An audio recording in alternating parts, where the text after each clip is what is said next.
Hello everyone, I'm Game Room Guru and this is Addicted to Arcade 1-Up. Thanks for checking out this channel.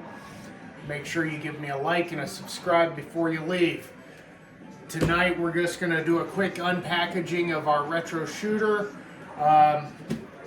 There's lots of videos out there on the retro shooter. I like the retro shooter, I will just put that out there. So I'm not going to get into lots of detail on it. I'll let you do your research with videos that are already there. Again, this is just a quick unboxing. There's lots of available options with the retro shooter package. This one was like $230 plus shipping. Shipping is a little funny with retro shooter. You're going to pay $50 for shipping. It comes straight over from China. You're going to ship it through DHL, but it's going to probably show up FedEx, or at least mine did.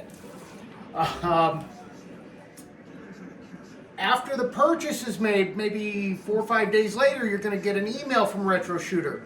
They're going to tell you that they need an additional delivery fee. I think it was like another $45.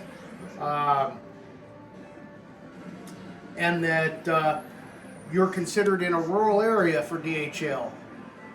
The funny thing is, they also send a zip code list.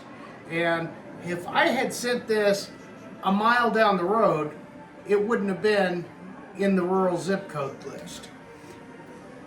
Check the list if you get the email. You probably have a friend or family member you can send it to instead. Save the extra $45. I think all in all I'm out maybe three and a quarter on this, which isn't too bad. So let's just cut right into it and see what we got. It's certainly well packaged.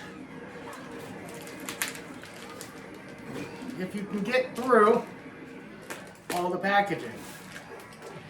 So your outer package here is your FedEx packaging, or DHL, or whoever it is they choose to send it through.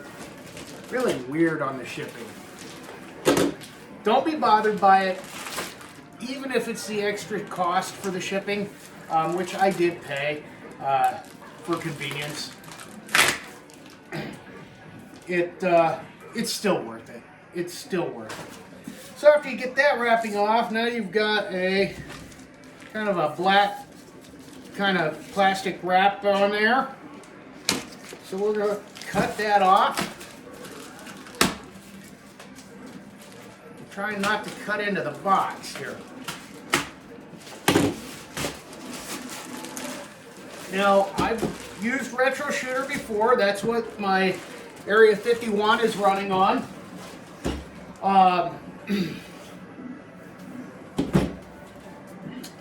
It has 95 shooter games on it. And something like 5,000 total games, because it is running the Pandora box. It's a nice heavy box too. Another wrapping of plastic. Boy, this thing, it's not subject to any kind of moisture, I can tell you that.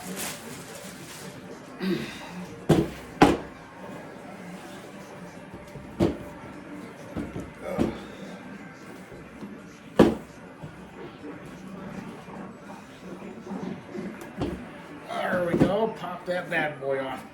Boy, these things are packaged so well, so well.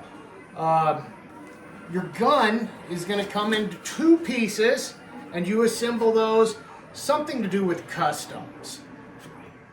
You have a couple of different IR setups. So these are going to go on the top of your television. These little flaps fold down, they go into the back, and then it tightens and holds it in place. So that's one set of IR sensors. These do have really nice recoil on them. They are not a real hard trigger like your Time Crisis might be. So you're not going to get that finger fatigue quite as bad or as quickly, in my opinion. They also come with a couple of fisheye lenses, so you can set them up for distance or close up. You have your power cable here. Does come with a couple of pedals because Time Crisis is on the game list. This is your retro shooter console. You can hook this up to a television. You can hook it up through a, like I'm going to do, the Buy Stuff arcade integration kits. They have them set up for PC.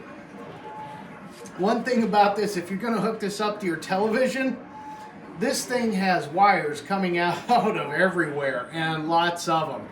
It's not something that is going to look good just sitting out in the room. It's probably something you're going to want to put away when you're done with it. So I don't know if a television setup is ideal for this, you know, necessarily something you want in the living room. Your hardware packet, it comes with all the cords that you're going to need. These tiny little screws. These things are about the size, well, a little bigger than the ones holding my eyeglasses together. They include a screwdriver, and those are used to put the guns together. The guns do hold up well. They have a nice weight to them. They have a nice feel.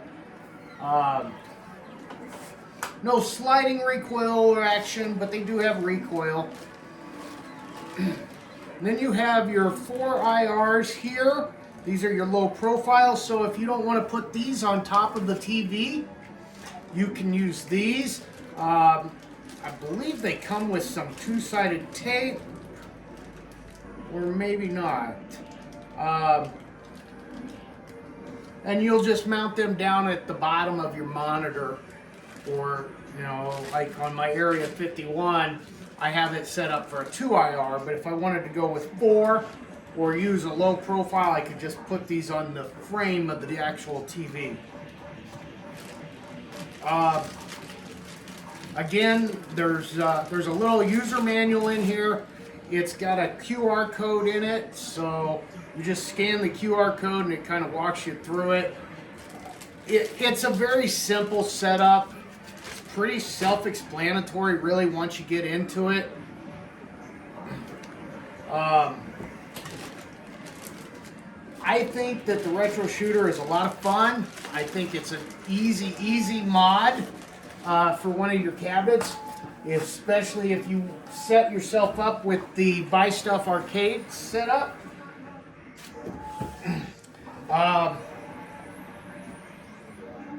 I don't know. Let me know if you have any questions. And thanks for tuning in. I look forward to the next time. Don't forget to like this video and subscribe. Have a great night.